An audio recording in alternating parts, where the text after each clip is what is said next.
Hello, welcome back to A Stiff Receipt. So on today's 2K update video, we've again got another handful of ratings. We do, however, have that, I'm pretty sure, the DLC announcement happened around 3 p.m. Eastern. And after that comes out, I will try to make a short video on that. So don't miss out on that when that comes out later today. But anyways, first we got Logan Paul, who is an 84. I think 84 is fine. He was 80 in the last game.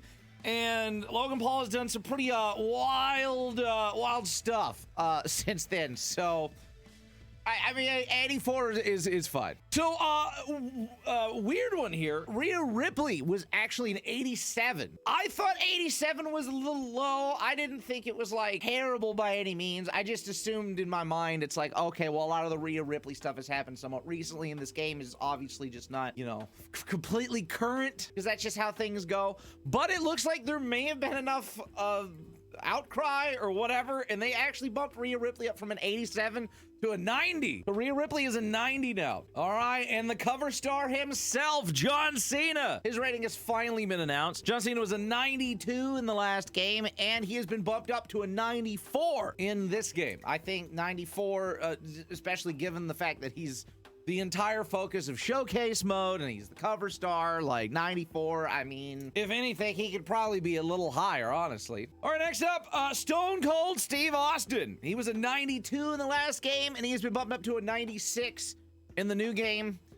Yeah, I think it looks like they're bumping all of these legends up in this game for the most part. So I guess that Stone Cold is just fall in line with everything else we've seen so far. So 96, no complaints there. All right, we got Triple H. Triple H was a 91 in the last game. Again, like the other legends, Triple H has been bumped up to a 93. Again, fine. Goldberg. So Goldberg was an 87.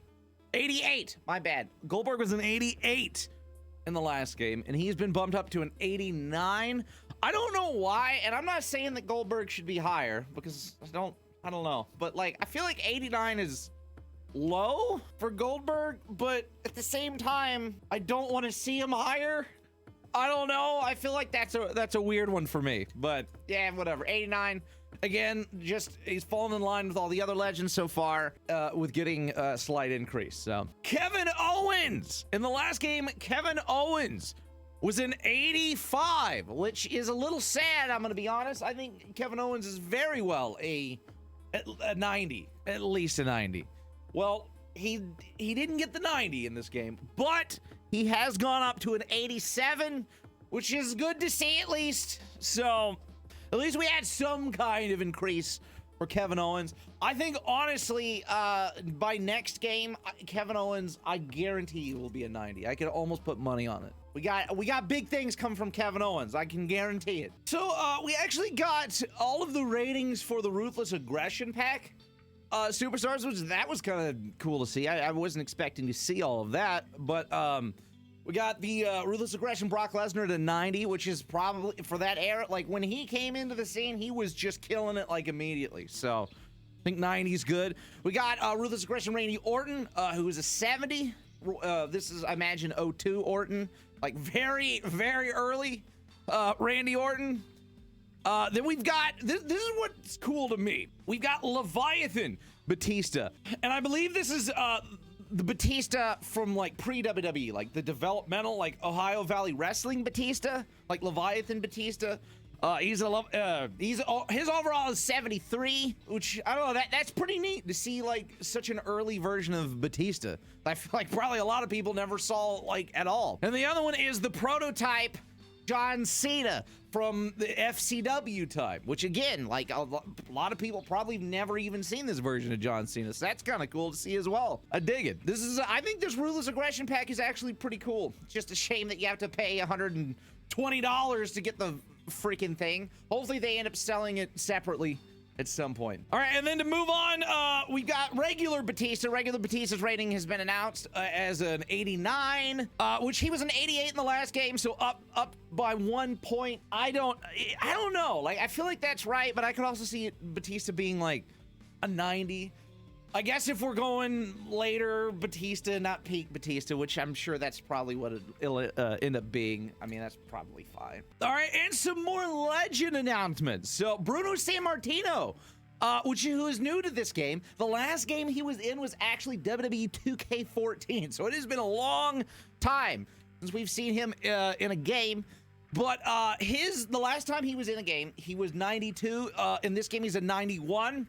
So down 1 point. You know, I don't 91, 92. I mean, it's all fine. I don't think there's gonna be any complaints there. Then we got Eddie Guerrero, who was a 90 in the last game. He is keeping the 90 in this game. Good number for him. Then we got Shawn Michaels, who was an 88 in the last game.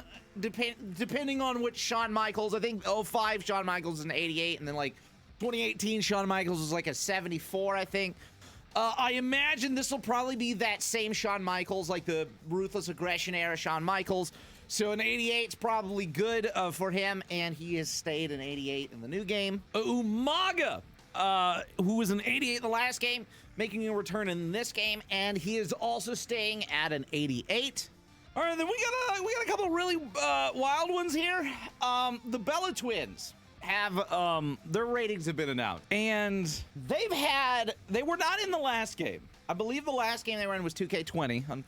That sad, unfortunate game. But their ratings, we had Nikki Bella was an 81, and then Brie Bella was a 76. Well, in the new game, Nikki is a 90 and Brie is an 87. And I've said it like several times now. They're obviously raising like pretty much all of the women overalls up on pretty much everybody, it seems. So it makes sense that there would have gone up, but a 90 and an 87? Hell no, dude. Absolutely not. That is insanity. I think at the very most, like an 85 for the both of them. Maybe like Nikki at an 85 and then Brie at an 80. I don't know. That's crazy to me. I don't know. Don't know how I feel about that, but I don't like it. All right, then we got Stacy Keibler and Molly Holly. Molly Holly, again, the last game that she was in was 2K20. She makes a return in 2K23. And she was an 80. And in this game, she's an 86. Glad to see that increase. I think that was a good increase. 80 is just criminally low for Molly Holly. Molly Holly, vastly underrated. Good to see that. Stacy Keibler, who was added as DLC in 2K22, makes a return in this game as well. The 75. This is where things get weird for me, right? Because like Stacy Keibler was never a fantastic wrestler by any means, and I would say, okay, 75 sounds right? That sounds fine. But then you go and look at like Shotzi, right? Shotzi is also a 75. And in what reality is Stacy Keibler and Shotzi on the same level? That's crazy to me. That doesn't make any sense. So I hate to see that. I don't think Stacy Keibler is rated too high. I think Shotzi and some of the others are just rated too low, realistically. And as I've sat here and recorded this, we actually got another rating increase from someone that was criminally too low that I made a video about like a week or so ago. Rey Mysterio, who went down from a 90 to an 82 in this new game, which is crazy. There was no reason for that.